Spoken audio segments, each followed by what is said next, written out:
De volta ao Redação Novo Tempo. Há um tempo, alguns pesquisadores e escritores têm trazido à tona fatos não oficiais da história do Brasil e revelado pontos intrigantes da formação do nosso país. Hoje a gente vai destacar aspectos da vida e da carreira de heróis nacionais que tiveram atitudes consideradas politicamente incorretas para os dias de hoje. Na semana em que a gente comemora a independência do Brasil, se faz necessário refletir sobre a nossa história. Para de rir só porque eu dei uma tropeçadinha. Tá impossível hoje, Wagner Candor. Fora dos bastidores, que a galera nem viu, né? Alguns tropeços. E aí, você, querido telespectador, tô aqui falando com você, e aí você vê pelo canto lateral a pessoa fazendo assim, ó. Desconcentra, né? O cara que tá em casa não viu a sua cara, mas o Wagner olhou com a cara que eu fiz, uma cara tipo assim, eita gente, eita lelê. Deixa eu começar fazendo uma pergunta aqui pro Carlos, claro, né? É o historiador do dia. O historiador do dia, ninguém melhor para estar num bloco como esse. Sem querer puxar saco, mas história era a minha matéria preferida no ensino médio. Você não está na sala de aula. Talvez a presença de um professor está sendo mais forte que você e você está trazendo de volta. Ele não vai me dar nota nenhuma. Não você sabe disso, né? Dele. Mas esse amor entre os jornalistas e a história, ele é muito comum. É verdade. Muitos livros sobre história são escritos por jornalistas. É verdade. A gente está quase no mesmo time aí. Então tá tudo certo. Bem lembrado. Eu entrevistei recentemente um biógrafo de Dom Pedro, o Paulo. E aí eu estava perguntando o seguinte, mas Paulo, você está contando tudo isso? Ele escreveu uma biografia lindíssima sobre Dom Pedro, altos detalhes o primeiro, e no tal. caso, né? O Dom Pedro I. Primeiro. Aí eu falei assim, mas escuta, eu não estudei isso na escola. Isso, Se sentiu enganado, Wagner? A minha pergunta é, hoje isso mudou? Os alunos, você ensina esse tipo de detalhamento da história que a gente encontra num livro desse como...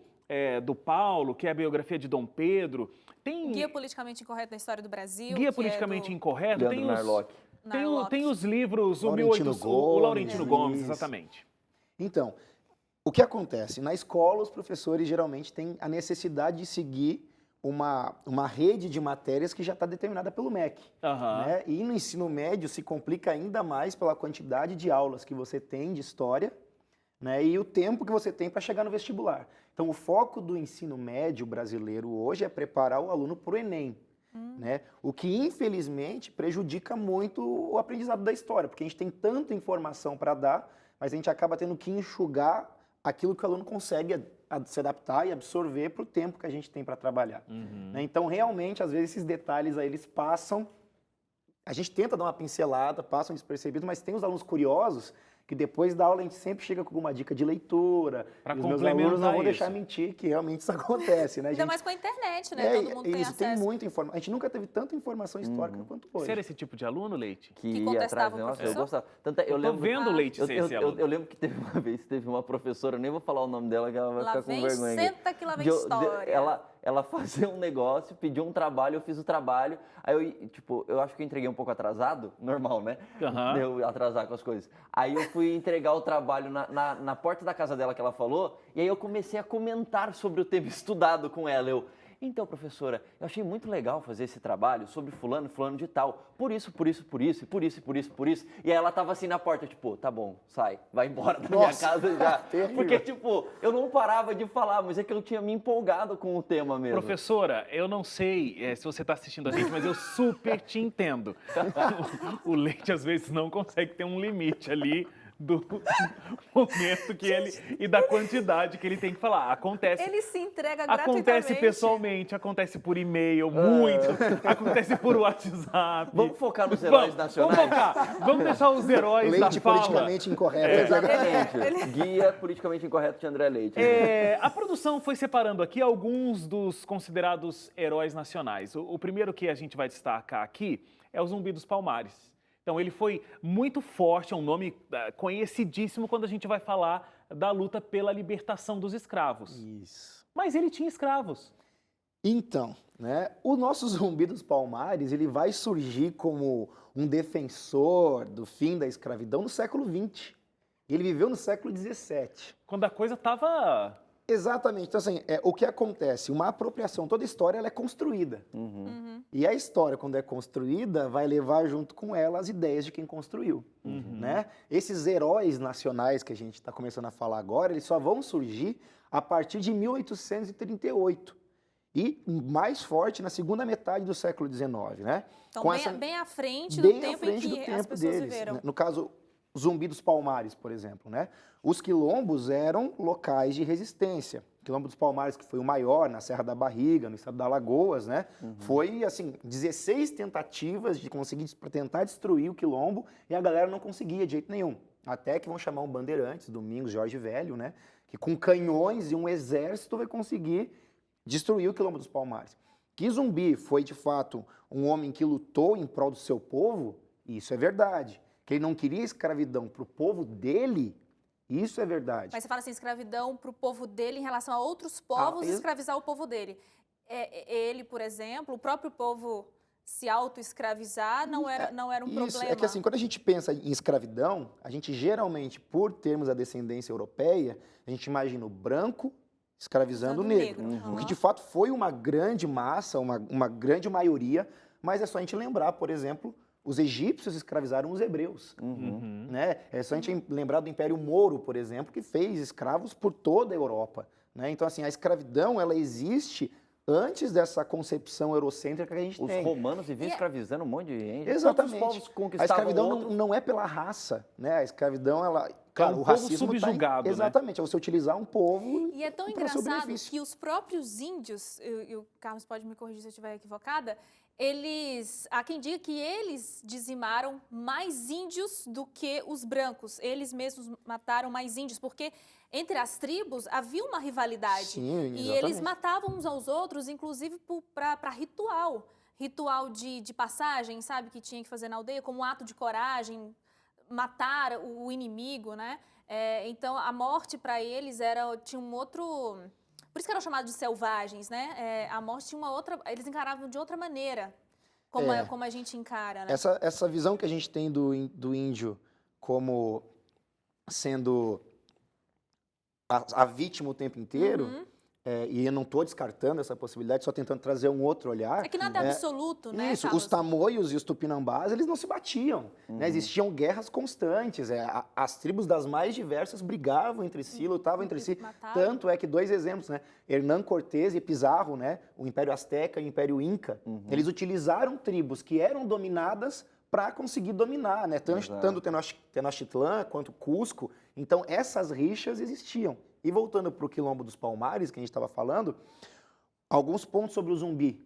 Né? Zumbi mandou envenenar o tio dele, que era o Ganga Zumba, né? Que era anterior a ele. Existiam sistemas de hierarquia, como na África, de servos e superiores, dentro do Quilombo. Existem relatos históricos de quilombolas, ou mocambos, né? Como a gente quiser, que saíam do Quilombo para pegar escravos e mulheres que existiam nas fazendas vizinhas, e não para libertar, para escravizar dentro do Quilombo. Sim. E é interessante você dizer sobre que existia essa hierarquia na África. Então, né, a elite também escravizava quem não fazia parte da elite. E um dos principais mercadores de escravos era negro.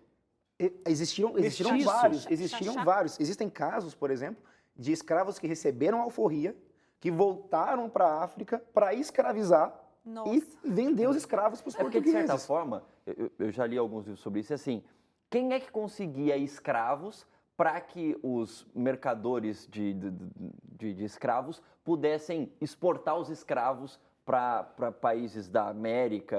A própria elite africana. Eram outras tribos. Então, uma tribo ia, conquistava a outra, fazia aquela tribo de como se fosse a sua posse, prisioneiro, e aí vendia para conseguir dinheiro. E aí, então, quer dizer, não necessariamente eram brancos que iam lá pegar gente para tirar. Era um trabalho em conjunto. Tem um dado aqui que em 1830, em Minas Gerais, num estudo demográfico, 30% dos proprietários de escravos eram negros. Exatamente, é exatamente isso. Não Então, tá realmente, essa história de que a origem europeia é que escravizava os de origem negra, não necessariamente. Isso, lembra, a gente não está tirando a culpa de todo o movimento de escravidão dos escravistas brancos, né? Claro. Isso claro. Porque, de fato, isso foi gritante no nosso país, a gente não tem dúvida disso. Mas não era absoluto. Mas não era absoluto, era uma prática comum em vários povos, em diferentes localidades do mundo. Agora, eu queria colocar um negócio que você, em algum momento você usou a expressão aqui, no começo aqui com o Carlos, sobre como a história é ensinada e tal. Eu lembro que eu vi uma vez, acho que isso deve ser dentro da academia de historiadores, deve ter uma discussão grande sobre isso.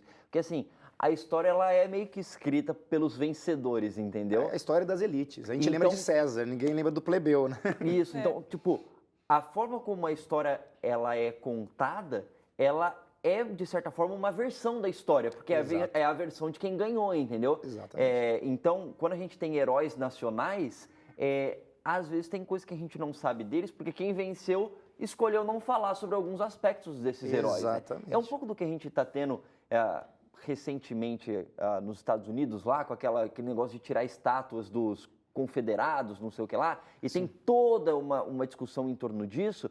Por quê? Porque alguns não gostariam que estátuas que têm a ver com a história dos Estados Unidos fossem retirados. Por outro lado, tem gente que fala assim, a história não é contada pelas estátuas, você vai num museu para ver isso, num livro e tudo mais.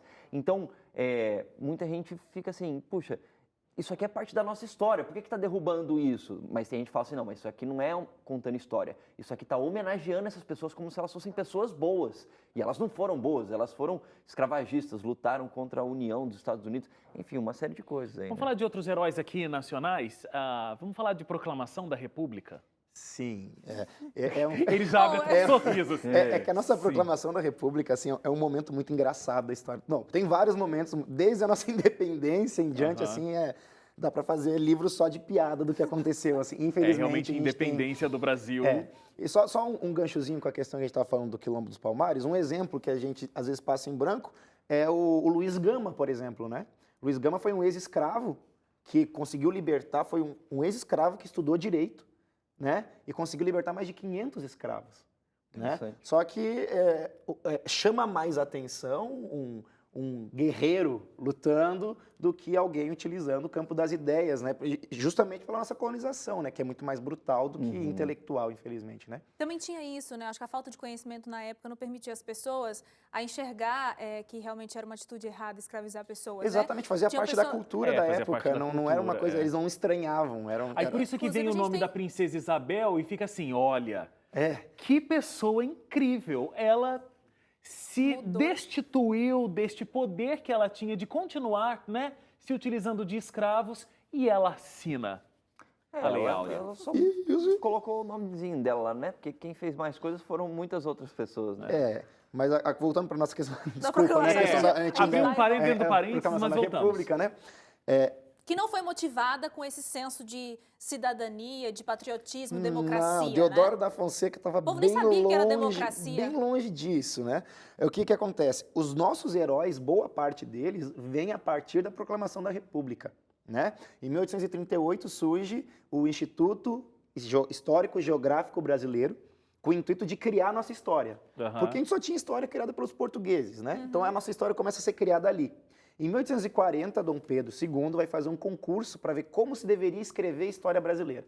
E esse livro vai ser um alemão que vai escrever ele, né, von Marcus, que vai utilizar esse livro aí vai ser utilizado uns 40, 50 anos, né, como regra de como era a história brasileira. Como você falou, criada, construída. Quando o Brasil se torna república, né, de fato, a nossa república ela é baseada nos ideais de Comte, do positivismo, a ordem e progresso que está na nossa bandeira, né? E o que a gente percebe? Heróis como Tiradentes, como o próprio Zumbi, e colocar Deodoro da Fonseca como heróis vai ser uma construção porque a gente não tinha nada, a gente não tinha ninguém, né? Quando surge a nossa república, o que está acontecendo? 60 dias antes da proclamação, que foi um golpe militar, de fato foi um golpe mesmo, porque você retira um governo que era oficial. Manda para o exílio. Exatamente.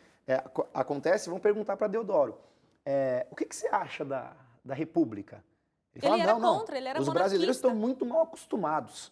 Ruim com a monarquia, pior sem ela. 60 dias antes, né? 60 dias antes. Deodoro da Fonseca, ele era um militar que ele era extremamente admirado por todos os outros militares. Né? Por quê? O Deodoro da Fonseca lutou na Guerra do Paraguai. A Guerra do Paraguai vai ser o momento histórico do Brasil que vai fazer com que a galera comece a observar o exército e a respeitar o exército, mas não o imperador. Dom Pedro II não estava nem aí para o exército brasileiro.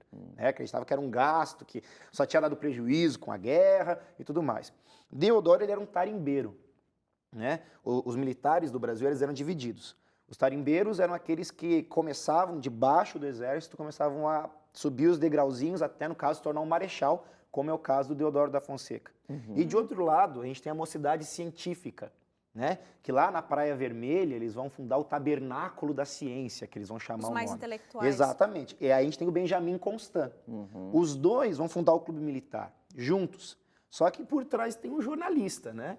Que você tem, né? Ajudando o nosso Nabuco, né? Nabuco vai ser o cara que vai estar ali articulando todo o movimento da República. O que vai acontecer? O objetivo... Para mexer com as massas tem que ter jornalista, tem que ter um jornalista, levando a informação, Tem né? que ter uma mídia ali. Quando a República vai ser aplicada, de fato, Deodoro está doente. Ele está 1 mês de cama. Né? Durante a formação do golpe, várias mentiras são criadas. Vão dizer para Deodoro que Essas mentiras é porque tinha um grupo que era a favor da República, os republicanos. Exatamente. Mas eles não tinham força do povo. Não eles tinham apoio tinham pouca nenhum. representação.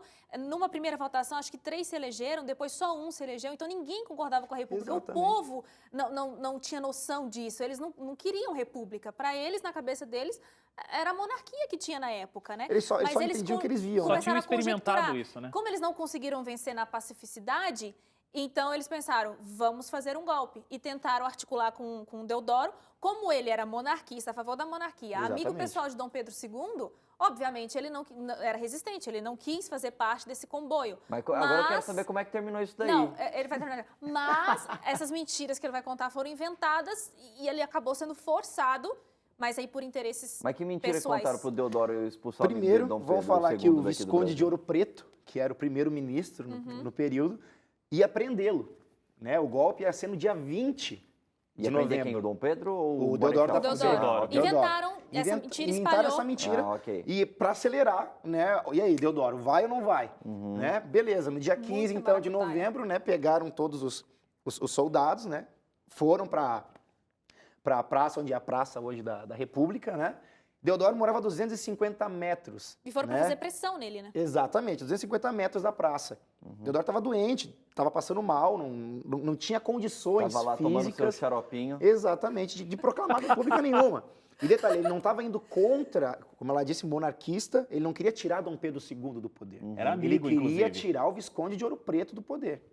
Né, que era o primeiro-ministro que era totalmente contra os militares, perseguia os militares, criticava abertamente os militares. Então a gente tira esse cara do poder e aí as coisas mudam. Era o E ele plano tirou, dele. né? De fato, isso acontece. Com Benjamin Constant. Benjamin não tinha domínio nenhum sobre o exército. Então, Deodoro sai na praça, 250 metros, anda até a praça, coloca ele num cavalo, né? E derrubam o governo do Visconde de Ouro Preto. Ele estava vestido de marechal ou estava meio doente, estava de hobby, Então, assim? então- É porque, Diz a história que ele do bota Dom Talvez Pedro... nós não farda. temos registros É porque fotográficos. assim, ó, a no 7 de história setembro original- colocam lá o Dom Pedro I no cavalão, não Ele sei o que tava lá no e tal. jumentinho. Gente, ele Tava estava numa com mula, diarreia né? alguns Jumento? dias antes. Quer dizer, alguns dias não, Não, algumas naquele horas mo- antes é. o Dom Pedro estava com diarreia. Não, ele estava com diarreia no No momento. momento, É, ele doido. recebeu a carta da dona Leopoldina às margens do rio Ipiranga, literalmente Com as calças com arreadas. a mão na massa ali, né? Não teve jeito. Não tem aquele quadro bonitinho lá que você já Não viu lá exi- do Dom Pedro, lá não é de verdade não, existiu. filho. Tanto é que o Dom Pedro ele só recebe a carta que a dona Leopoldina já tinha assinado. Porque ela estava de regente no lugar dele, que ele foi resolver uma revolta em Santos. A heroína né? foi ela, então. Exatamente, Não, no meio do inclusive, caminho que foi a proclamação. O que eu ouvi é que a Leopoldina, ela realmente tinha A gente já trocou de E momento ele histórico, porque né? tem uma outra coisinha dessa história que é legal. Ixi, nosso tempo já acabou. Mas Não, só deixa eu rapidinho terminar aqui. só de Deodoro. A Leopoldina é que tinha todo o traquejo político. Total. Ela foi criada para isso. Pelo Brasil. E ela foi criada para reinar, né? Para ser uma princesa. Ele não. Ele nem O Dom queria, Pedro I inclusive, ele odiava esse abandona. negócio de poder. O que ele gostava era de mulheres, né? Teve filho aí. A principal, a dona Domitila, que vai ser a Marquesa de Santos, Não, né? mas ele foi um militante a favor do fim da escravidão. Não, ele teve vários pontos, mas é que ele não gostava de política. Não. Ele teve sim as suas militâncias, mas ele não Exato. gostava da política, dessa coisa das etiquetas do reino Não. e tudo mais. Exatamente. Nada. Tanto nada é que quando a disso. independência acontece, ele fala para os guardas, avisem ao povo que, né, agora nós somos independentes. Ou seja, ele manda avisar, ele não vai. Ele nem vai. E ele avisa. trouxe a Marquesa de Santos, né? Pra- Pra morar junto no palácio com a Leopoldina, gente. Que foi o grande amor, segundo falta de ele, foi o decoro grande amor de um da vida imperador. dele, foi a Marquesa de Santos, né? Você imagina uma coisa Não, dessa? e por falar em mulheres sempre tiveram envolvidas em decisões na história, porque eu até queria que ele confirmasse, há uma versão que diz que a outra motivação pela proclamação da República tem a ver com o romance. Já Sim, passamos de- da de- independência para a República de É porque novo. a gente não vai terminou da voltar. República. Gente, bate e ó, volta fazer o aqui. seguinte, vamos fazer um intervalo? Tem que ir pro intervalo? História é bom demais, né, gente? Ele vai embora. Não, a sua aula deve ser muito boa, viu? Ah, cara, eu me terminou. empolgo. Não deve vai. ser boa a aula dele? Agora Muito vai, boa, agora muito vai. boa. Ó, vamos fazer o seguinte, a gente vai pro intervalo, aí na volta a gente termina essa história rapidinha Ok. da nossa república e aí a gente vai falar sobre preconceitos regionais, tá bom? Só pra Ok. dar um tempo de você aí tomar uma água, correr pra fazer alguma coisa, mas são só 2 minutos. Então não sai daí, a gente volta já porque tem muita história pra contar hoje. Por favor.